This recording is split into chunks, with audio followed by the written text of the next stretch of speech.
Welcome back, dear students. Let us continue our discussion on disaster management concepts. Today we will be discussing some hazards related to textile processing industries. I hope you have watched the previous lectures in which we discussed various concepts with regards to natural and man-made disasters as well as various concepts with regards to disaster management. So today we will be starting our fourth and fifth units. Okay, we'll be covering the man-made disaster which has been our focus for this course, that is textile processing industrial hazards. What are the various accidents possible, fire hazards possible in textile industry.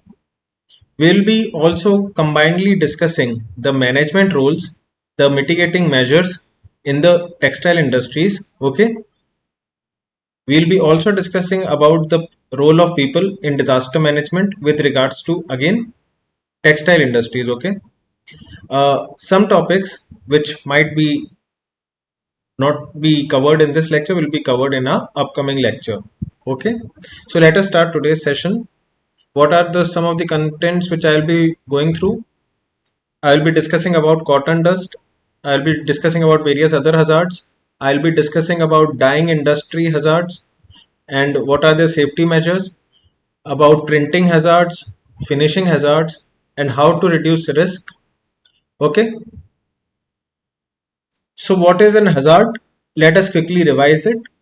Hazard is a term which is associated with a substance that is likelihood to cause an injury in a given environment. Okay, it is about the likelihood or the, how did we define it earlier, or the potential to cause any disaster or hazard damages. Next we have that industrial hazards consist of four principal hazards. This is because these industries employ many different processes involving a wide range of different raw materials. These are fire, explosion, toxic release, or environmental damage. These are the four principles. So if a question comes, then you have to make it a point there. Then type of industrial hazards, chemical hazards, physical hazards, and biological hazards. Moving on to fire, this is the most frequent of the hazards, however, the consequences are generally less. The effect of fire on people usually takes the form of skin burns and is usually dependent on the exposure time and the intensity of the heat. Fire can also produce toxic fumes like acrolein, carbon monoxide, and cyanides. Then physical structures can be damaged either by intensity of heat or by combustion. It may also have an effect on essential services like power and instrumentation, which can cause an escalation of the incident. Okay.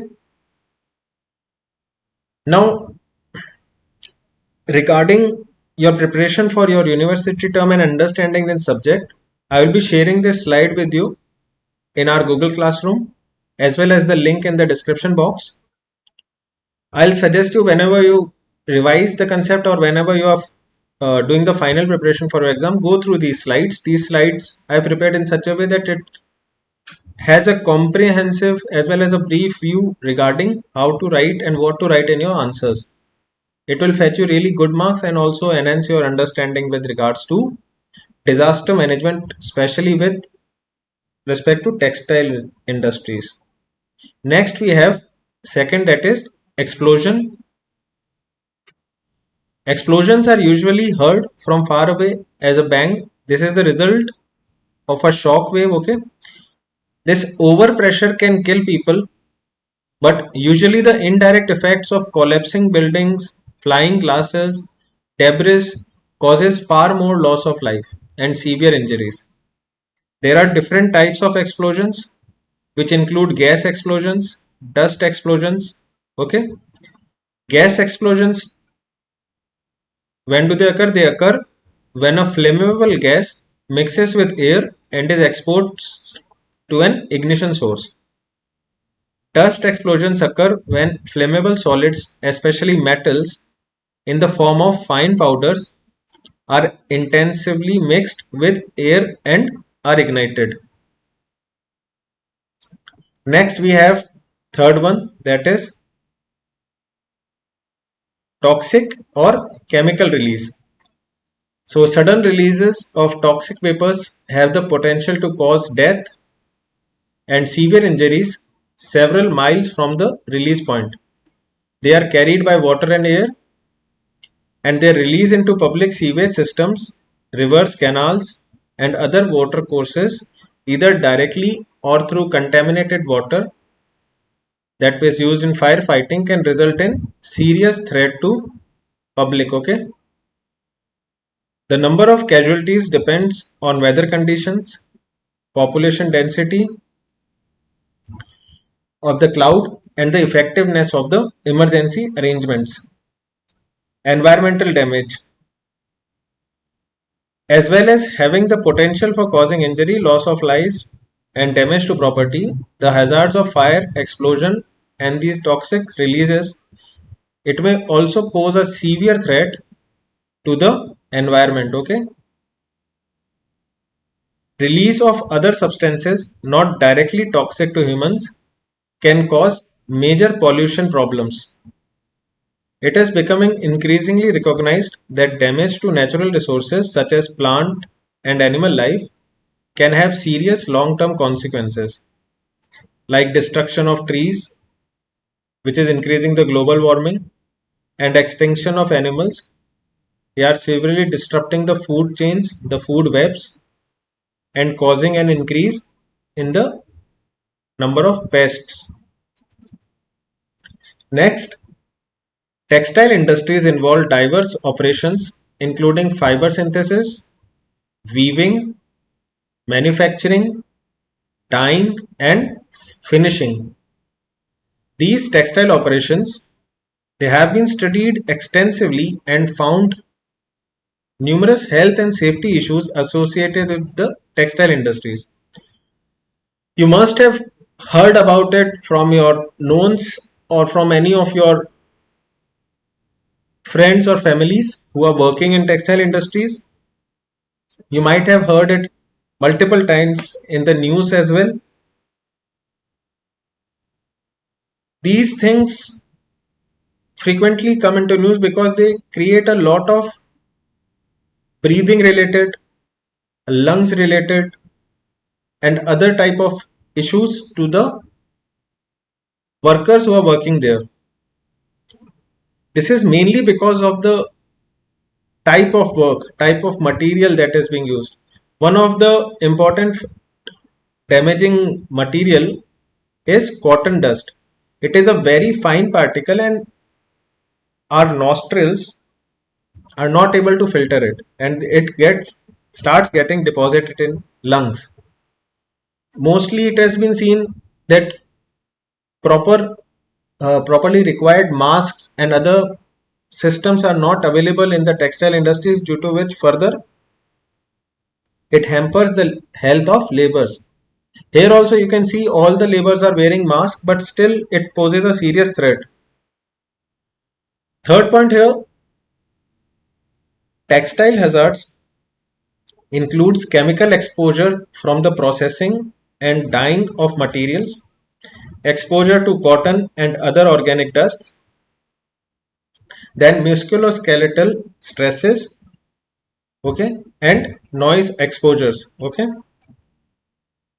some other hazards include the manual transfer of powder dyes from bulk containers to smaller containers. It also generates significant amount of dust. Then work exposure to dye dust through breathing or skin contact can result in adverse health effects such as occupational asthma, eczema, and severe allergic reactions. So these are some of the possible adverse health effects due to the dye dust. Okay. In addition, the National Institute of Occupational Safety and Health NIOSH recognize that certain dyes as a potential occupational carcinogens. What does this word means? Carcinogen means that these dyes, they act as potential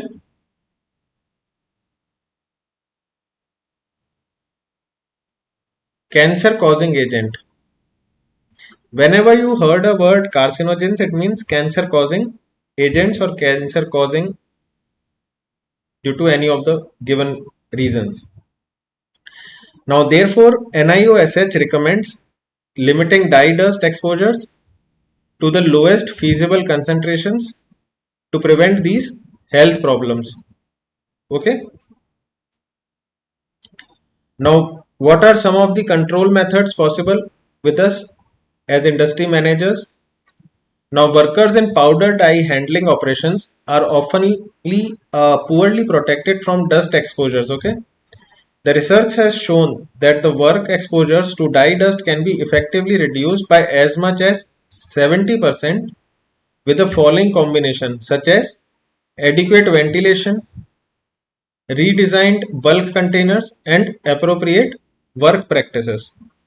Regarding ventilation, this is a very familiar term.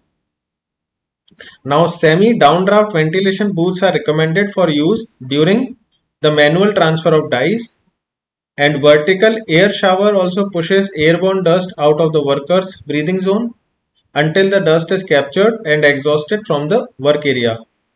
The image shown here, this is an example of one of the ventilation devices.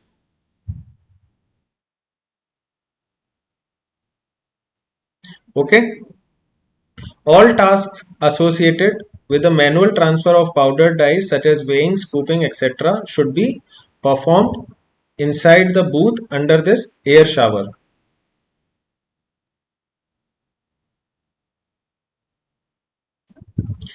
Next, bulk containers. Most powdered dyes are kept in drums that range in height from 30 to 36 inches. When manually transferring dye from these drums, many workers must lean forward and place their heads inside the drum to scoop out dye near the bottom. Okay. In this position, what happens? The worker is greatly exposed to airborne dye dust even in the ventilated booth. Shorter drums should be used to eliminate the need for workers to place their heads inside the drum. Then maintaining a space between the worker's face and the top of the drum enables the booth ventilation to capture the dust before it reaches the worker's breathing zone. Limiting the drum height to 25 inches significantly reduces worker dust exposures. Then what are the some of the control measures with regards to work practices? Workers should use slow and smooth movements when handling dye to keep the dust concentrations low. Then dye transport distances between the bulk and process containers should be kept to minimum. The height at which dye is dropped into a container should also be kept to a minimum. And workers should avoid skin contact with the dyes by using protective clothing such as gloves, long sleeved shirts, and aprons. Now let us discuss about the hazard of cotton dust. The Occupational Safety and Health Administration today called for comment on its amendment to the cotton dust standard. This is regards to Occupational Safety and Health Administration, OSHA or OSHA. Okay. Cotton dust is a dust present in the air during the handling or processing of cotton. This dust may contain a mixture of many substances, including ground up plant matter, fiber, bacteria, fungi, soil, pesticides, non cotton matter, and other contaminants.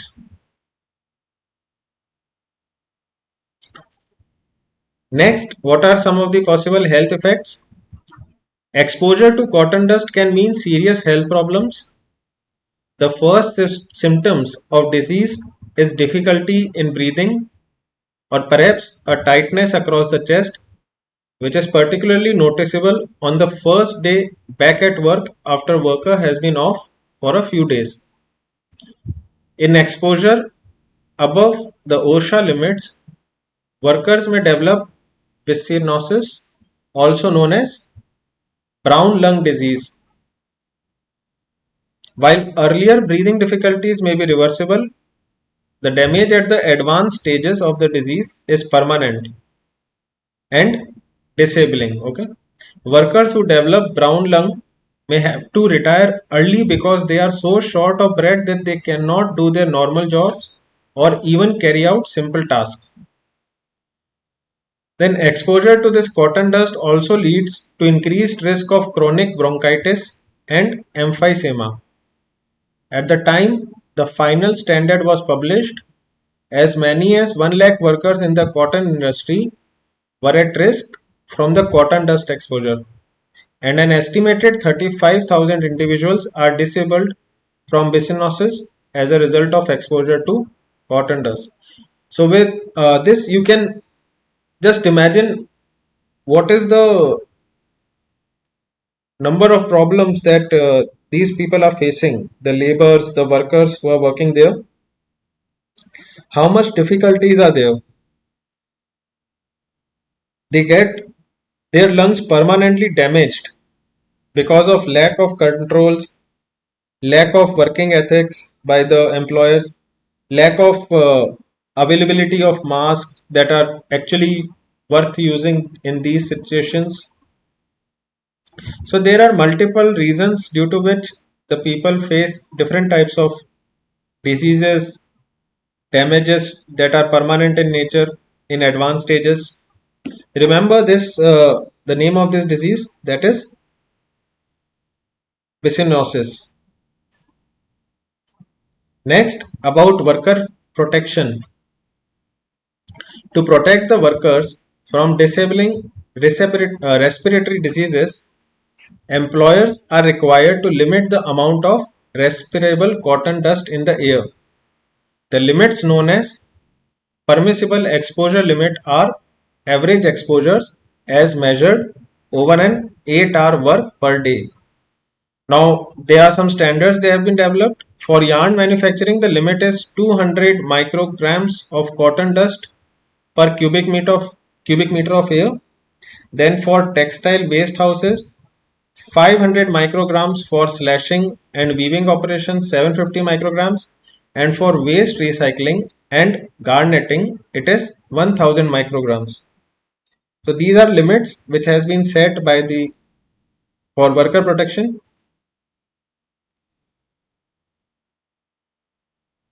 Next, cotton seed processing operations are covered by the standard, but there is no permissible exposure limit.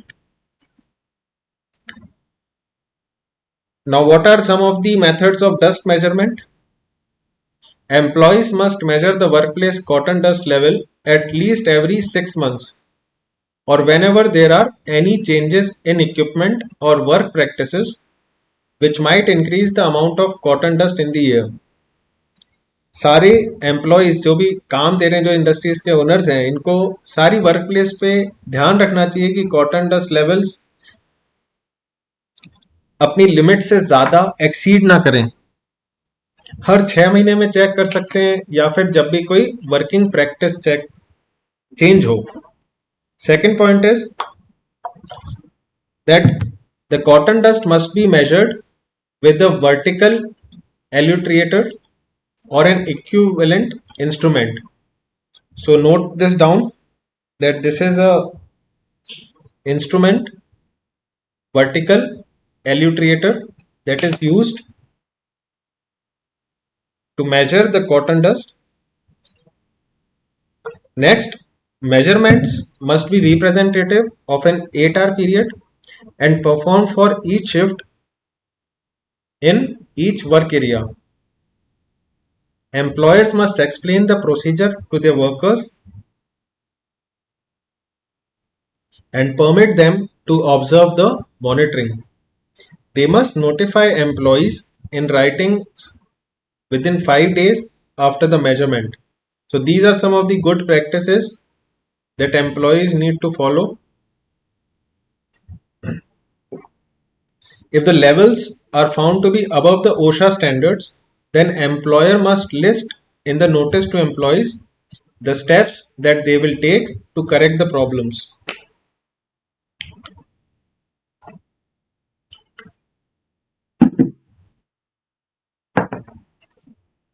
Next, what are some of the things related to dust control system or measures?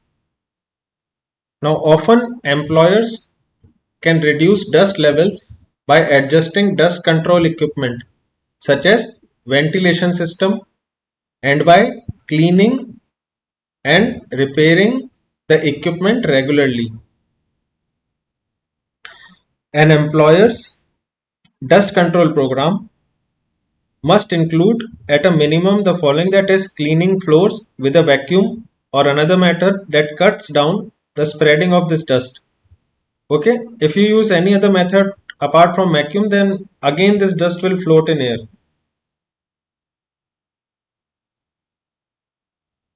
Then disposing of dust in such a way that as little dust scatters as possible. Then using mechanical methods to stack, dump or otherwise handle cotton or cotton waste when possible. Okay, checking, cleaning and repairing dust control equipment and ventilation systems. Then compressed air may not be used to clean the clothing and floor and may only be used to clean equipment if no other methods are possible. And the workers involved in the cleaning should wear the respirators. Okay. Now with this slide, I will be ending this lecture. This is about the code and definition with regards to personal protection and sanitation codes. For skin contact, wear appropriate personal protective clothing. For eyes, wear appropriate eye protection to prevent eye contact. For skin, worker should immediately wash the skin when it becomes contaminated. Then at daily level, the worker should wash daily at the end of each work shift and prior to eating, drinking or smoking, etc. Remove work clothing that becomes wet or significantly contaminated should be removed and replaced. Work clothing that becomes wet should be immediately removed due to its flammability hazard.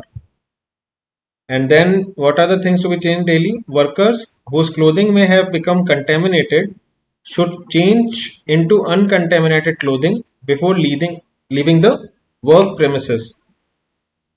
Now these were some of the points with regards to introduction to hazards in textile industry. There are points with regards to cotton dust and some preventive measures as well as the personal protection and sanitation codes. We will be continuing this presentation in our next lecture and I will be sharing this slide with you very soon. Okay, the link will be given in the description box. So thank you for watching and see you in the next lecture.